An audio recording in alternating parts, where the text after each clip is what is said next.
வானத்தையே புலக்கிற மாதிரி ஒரு பேய் மழை. பெரிய பெரிய மரங்களே காத்துல தாக்கு பிடிக்க முடியாம கதற ஒரு ராத்திரி. அந்த கும்மிருட்டுல முளைச்சு சில நாட்களேயான ஒரு பிஞ்சு செடி காத்துல தப்ப வழி இல்லாம விக்கித்து போய் நடுங்கி நிக்குது. அப்போ மழையில நனைஞ்சுகிட்டே வந்த ஒரு சின்ன பொண்ணு மெதுவா அந்த செடிக்கு பக்கத்துல மண்டியிட்டு உட்கார்ந்து அதோட சின்ன இலைய அன்பா தடவி கொடுத்து, பயப்படாத, நான் இருக்கேன், இவ்ளோ பெரிய காத்து உன்னை ஒன்னும் பண்ணிடாதுன்னு ஒரு ரகசியம் சொன்னா. அத்த நிமிஷம் புயல் இன்னும் கோரமா மாறுச்சு.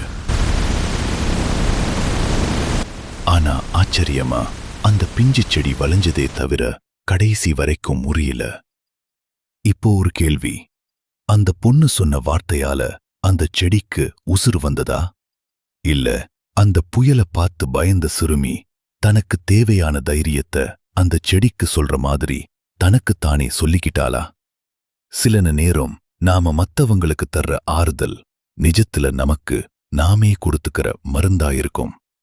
இந்த கதை உங்க மனசுக்கு இதமா இருந்தா நம்ம கதை பாக்ஸ் தமிழ் சேனலை சப்ஸ்கிரைப் பண்ணிடுங்க. நன்றி.